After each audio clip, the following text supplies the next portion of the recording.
नमस्कार, एक बार फिर से स्वागत है आप सभी का मेरा ओपिनियन यूट्यूब चैनल में। और एक बार फिर से मैं आप सभी के समक्ष उपस्थित हूँ क्लास 9th का साइंस चैप्टर 2 लेकर के, जिसका शीर्षक है क्या हमारे आसपास के पदार्थ शुद्ध हैं। हम लोग चर्चा करते हैं बिना देर किए हुए।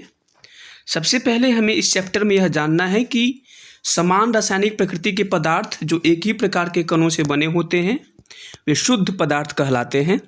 शुद्ध पदार्थ का स्पष्ट मतलब होता है कि वह एक ही प्रकार के कणों से बने होने चाहिए, इसमें कोई भी दूसरा प्रकार मिश्रित नहीं हो। तो वैसे समान रासायनिक प्रकृति के पदार्थ जो एक ही प्रकार के कणों से बने होते हैं वे शुद्ध पदार्थ कहलाते हैं। ये सब आपको नोट करते हुए आगे बढ़ना है। मिक्सचर क्या है, जिसे मिश्रण कहते हैं? तो दो या दो से अधिक शुद्ध पदार्थों के मेल से बने पदार्थ को मिश्रण कहते हैं। आप लोग मिक्सचर खाते भी होंगे, तो उसमें दो या दो से अधिक चीज़ें मिली हुई होती हैं, उससे आप रिलेट कर सकते हैं। और उदाहरण के लिए आप देख सकते हैं जैसे जल में चीनी को मिलाया जाता है। रक्त भी एक मिक्सचर है, क्योंकि रक्त में भी आरबीसी, डब्ल्यूबीसी और प्लेटलेट्स पाई जाती हैं। वायु में भी हाइड्रोजन, नाइट्रोजन, ऑक्सीजन सभी का मिक्सचर है। बालू, नमक इत्यादि ये सभी मिक्सचर हैं। समुद्र का जल, खनिज, मिट्टी आदि सभी मिश्रण के ही उदाहरण हैं। और किसी पदार्थ को अन्य प्रकार के तत्वों में भौतिक प्रक्रम के द्वारा अलग नहीं किया जा सकता है। भौतिक का मतलब फिजिकली उसको अलग आप नहीं कर सकते हैं, काट करके तोड़ करके आप अलग नहीं कर सकते हैं। ये जो शुद्ध पदार्थ होते हैं जैसे सोडियम क्लोराइड और चीनी, एक शुद्ध पदार्थ का उदाहरण मैं दे रहा हूँ आपको, सोडियम क्लोराइड। ये तो इनको हम भौतिक तरीकों से अलग नहीं कर सकते हैं। तत्व किसे कहते हैं?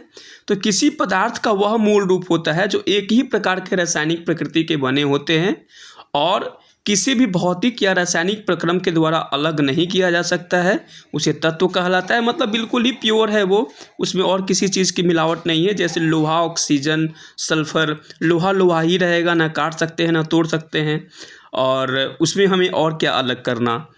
तो जो एक ही प्रकार के रासायनिक प्रकृति के बने होते हैं और किसी भी भौतिक या रासायनिक प्रक्रम के द्वारा अलग नहीं किया जा सकता है, वे तत्व कहलाते हैं। यौगिक क्या होता है? तो दो या दो से अधिक तत्वों के मेल से। तत्व एक ही प्रकार के रासायनिक प्रकृति के होते हैं, लेकिन दो या दो से अधिक तत्वों को अगर आप मिला दोगे, एक निश्चित अनुपात में मिला दोगे, तो वे कहलाते हैं यौगिक। उदाहरण के लिए जल H2O अर्थात हाइड्रोजन और ऑक्सीजन का अनुपात 2:1 होता है, एक निश्चित अनुपात होता है।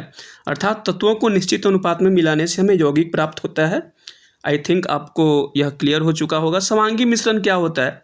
तो वह मिश्रण जिसकी बनावट समान हो और इसके कणों को अलग अलग नहीं पहचाना जा सकता है। जैसे नमक और जल को अगर हम मिला देते हैं ना, तो वो दिखाई नहीं पड़ता है कि वह जो मिश्रण है वह किस चीज़ का है। जब तक हम उसको टेस्ट ना करें हमें पता नहीं चलेगा।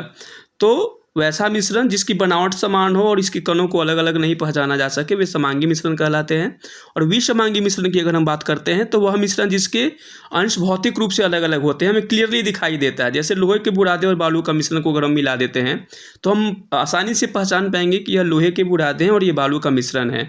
तो जिसको हम भौतिक रूप से अलग कर सकते हैं उनके कणों को, वो विसमांगी मिश्रण कहलाते हैं। और दो या दो से अधिक पदार्थों के समांगी मिश्रण को विलयन कहते हैं। याद रखिएगा, विलयन किसे कहते हैं? तो दो या दो से अधिक पदार्थों के समांगी मिश्रण को विलयन कहते हैं, विसमांगी को नहीं, समांगी मिश्रण को विलयन कहते हैं। और विलयन पदार्थ की 3 अवस्थाओं में पाया जाता है, जैसे ठोस, द्रव और गैस। ठोस का उदाहरण आपको पता है, मिश्र धातु, द्रव नींबू पानी, गैस वायु, यहाँ लिखा भी हुआ है, आप नोट करते चलें, ये आपको याद करना पड़ेगा। विलयन के कण समान रूप से वितरित रहते हैं, मतलब इनके कणों को अलग अलग पहचाना नहीं जा सकता है। जैसे नींबू, चीनी, पानी में एक ही स्वाद होता है, तो वो एक तरह का विलयन का उदाहरण है। प्रश्न पर हम चलते हैं।